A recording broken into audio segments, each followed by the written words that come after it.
ஆண்டவரும் இரட்சகருமாக இயேசு கிறிஸ்துவின் இனிய நாமத்தில் உங்களை யாவருக்கும் அன்பின் வாழ்த்துக்களை தெரிவித்துக் கொள்கிறேன். அருமையான தேவ பிள்ளைகளே, புதிய நாள் புதிய நம்பிக்கை தின தியானத்தின் மூலமாய் இந்த நாளில் கூட உங்களை சந்திப்பதில் நான் மிகுந்த மகிழ்ச்சி அடைகிறேன். அல்லேலூயா.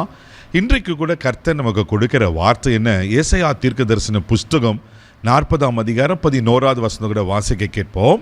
மெய்ப்பனைப் போல தமது மந்தையை மேய்ப்பார், ஆட்டுக்குட்டிகளை தமது புயத்தினால் சேர்த்து தமது மடியிலே சுமந்து கரவலாடுகளை மெதுவாய் நடத்துவார். அல்லேலூயா. எவ்வளவு அழகா இங்க சொல்லப்பட்டிருக்கு பாருங்க. நம்ம ஆண்டவர் யாரு? ஒரு நல்ல மெய்ப்பன். ஆமென். இங்க வசனம் சொல்கிறது, மெய்ப்பனை போல தமது மந்தையை மேய்ப்பாரா. தேவ பிள்ளையில நல்ல மெய்ப்பன் தன் ஆடுகளுக்காக ஜீவனை கொடுக்கிறார். அல்லேலூயா. நல்ல மெய்ப்பன் புல்லுள்ளடைகளை மேய்த்து அமர்ந்த தண்ணியில் நடத்துகிறார். அல்லேலூயா. எவ்வளோ அழகாய் நம்ம ஆண்டவர் இருக்கிறார் பாருங்க. அவர் ஒரு மெய்ப்பனுங்க. அவர் உங்களை கைவிட்டுவாரா? ஒரு மெய்ப்பனுக்கு தெரியும் ஆடுகளை எங்கெல்லாம் மேய்க்க வேண்டும் என்று, ஆடுகளை எப்படியெல்லாம் வழி நடத்த வேண்டும் என்று, ஆடுகளை எப்படியெல்லாம் தூக்கி சுமக்க வேண்டும் என்று அவர் நன்கு அறிந்திருக்கிறார். அல்லேலூயா. இங்கே வசனம் சொல்கிறது, அவர் ஆட்டுக்குட்டிகளை தமது புயத்தினால் சேர்த்து, குட்டிகளை என்ன செய்கிறாரா? தாம் புயத்தினால், அப்படின்னா தன்னுடைய கரத்தினால அவர் சேர்த்து. அல்லேலூயா. தேவ பிள்ளைகளே, ஆமீன். ஆண்டவர் கரத்தில் தான் நீங்கள நான் இருக்கிறோம். ஆண்டவர் ஒரு நாள் உங்களை கைவிட மாட்டார். மெய்ப்பன், ஜீவனை கொடுத்த மெய்ப்பன் குட்டிகளை என்ன செய்யறா?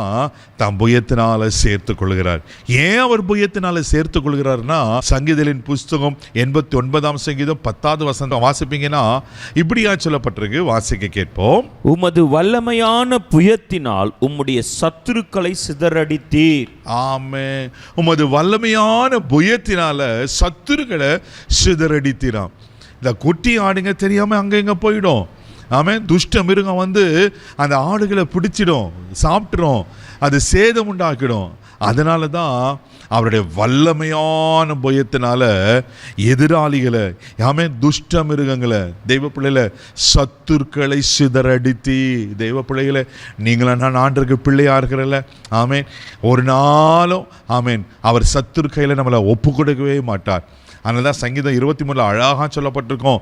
சத்துருக்களுக்கு முன்பாக பந்தி ஆயத்தப்படுத்தி தலையை எண்ணெயால் அபிஷேகம் பண்ணுகிறாரா. அல்லேலூயா. மெய்ப்பனுடைய வேலை அதுதாங்க.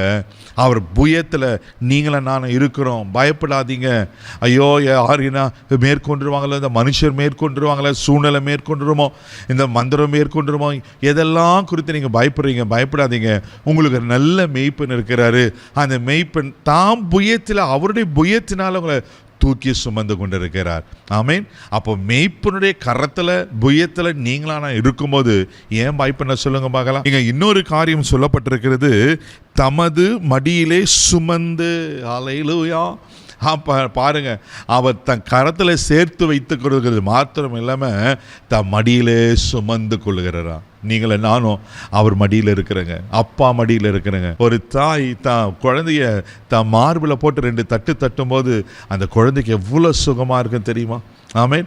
தான் மடியில் போட்டு அந்த குழந்தைய அப்படியே சீராட்டும் போது எல்லா கவலைகளும் மறந்துடும். தெய்வ பிள்ளைகள், நீங்களானோ அவரோட மடியில் தான் இருக்கிறோம். ஆமே. உபாகம் புஸ்தகம் 1ஆம் அதிகாரம் 31ஆம் வசனத்தில் வாசிப்பீங்கன்னா இப்படியா சொல்லப்பட்டிருக்கு. வாசிக்க கேட்போம். ஒரு மனிதன் தன் பிள்ளையை சுமந்து கொண்டு போவது போல நீங்கள் இவ்விடத்திற்கு வருகிற வரைக்கும் நடத்தி வந்த வழிகள் எல்லாவற்றிலும் உங்கள் தேவனாகிய கர்த்தர் உங்களை சுமந்து கொண்டு வந்ததை கண்டீர்கள். ஹல்லேலூயா. இஸ்ரவேல் ஜனங்களுக்கு கர்த்தர் சொல்றாரு, ஒரு மனிதன், ஒரு தகப்பன் தன் பிள்ளையை சுமந்து கொண்டு போறது போல.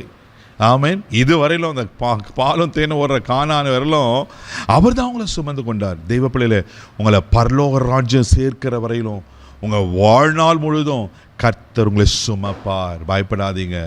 நீங்கள் அவர் புயத்தில் இருக்கிறீங்க, அவர் உங்களை சுமந்து கொண்டிருக்கிறார்.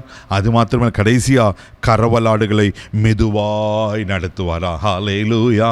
தெய்வ பிள்ளையில், அந்த குட்டி போட ஆயுசமாக இருக்கிற கர்ப்பம் தரிக்கப்பட்ட ஆடுகளை மெதுவாய் நடத்துவாரா. ஆமேன். சோர்ந்து போகாதீங்க. அவர் ஒரு மெய்ப்பன். அவர் உங்களுடைய புல்லுள்ளடைகளில் மேய்ப்பார். உங்களை அமர்ந்த தண்ணியில் நடத்துவார். அவர்களுக்கு புயத்தினால சேர்த்து வைப்பார். ஒரு சத்துரு கையில் ஒப்பு கொடுக்க மாட்டார். உங்களை சுமந்து மெதுவாய் நடத்துகிற தேவனாக இருக்கிறார். இதுவரை நடத்தினவர் இனி உங்களை நிச்சயமாக அற்புதமாக நடத்துவார். கண்களை மூடி நாம் ஜெபிக்கலாம். அன்பு தகப்பனே, உமக்கு நன்றி சொல்லுகிறேன்ப்பா. உமக்கு ஸ்தோத்திரம் ஆண்டவரே. ஒரு மெய்ப்பனை போல எங்களை சுமந்து ஆண்டவரே எங்களை அற்புதமாய் நடத்துகிற தயவுக்காய் ஸ்தோத்திரப்பா.